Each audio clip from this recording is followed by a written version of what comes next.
High YouTube family, আশা করি সকলেই ভালো আছেন। আমি আজকে আপনাদেরকে রান্না করে দেখাবো মাছের মুড়ো দিয়ে ডাল। তো মাছের মুড়োটা প্রথমে দেখুন, লবণ এবং হলুদ দিয়ে ভালোভাবে তেলে ভেজে নিয়েছি।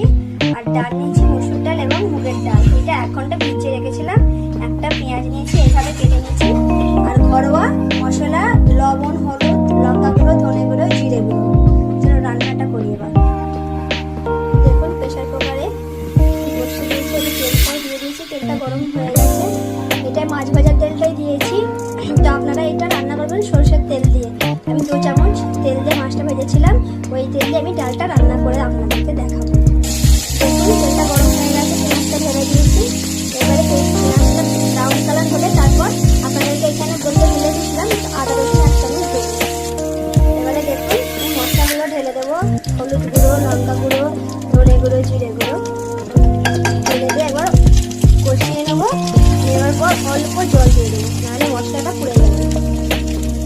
অল্প জল দিয়ে ভালোভাবে কষিয়ে নেবো। কষিয়ে নেওয়ার পর ডালটা ঢেলে দেবো। ডালটা আপনারা আপনাদের ফ্যামিলি মেম্বার হিসাবে নিতে পারেন। দেখুন ভালোভাবে কষানো হয়ে গেছে। এবার এতে জল ঢেলে প্রেশার কুকারে 3টে সিটি লাগিয়ে দেবো। দেখুন ডালটা সিদ্ধ হয়ে গেছে। আমি 1 চামচ লবণ ঢেলে দিয়েছি, দিয়ে এটা নিয়ে নেবো। আপনারা আপনাদের হিসাবে লবণটা দিয়ে রেখে দেবেন। এটা নিয়ে নেওয়ার পর আমি এতে অল্প জল দিয়ে ফুটিয়ে নেব।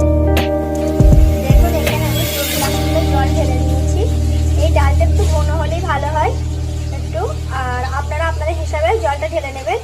তার এর সঙ্গে আমি মাছের এই মুড়োগুলোও দিয়ে দেবো, দিয়ে ভালোভাবে ফুটিয়ে নেবো। ফুটিয়ে নেওয়ার পর আমি তারপর আপনাদেরকে দেখাবো।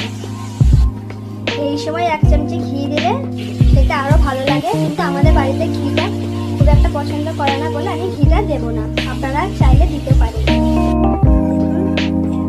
আমি ডাল ভাজা হয়ে গেছে। এর সঙ্গে আমি ভেজে নিয়েছি আলু ভাজা। এর সঙ্গে এরকম আলু ভাজা করে খেলে ভাজতে খুবই ভালো লাগে। আপনাদেরকে দেখাতে পারিনি কিভাবে আলুটা ভেজেছি, তো আমি আপনাদেরকে বলে দিই কিভাবে আলুটা ভেজেছি। প্রথমে একটা আলু নিয়েছি বড়, ওকে গোল গোল কেটে নিয়েছি। নিয়ে লবণ, হলুদ গুঁড়ো, লঙ্কা গুঁড়ো দিয়ে আলুটা সিদ্ধ করে নিয়েছি জল দিয়ে। তারপর সিদ্ধ হয়ে যাওয়ার পর ওইটা আমি তেলে একটু ভেজে নিয়েছি লাল লাল করে।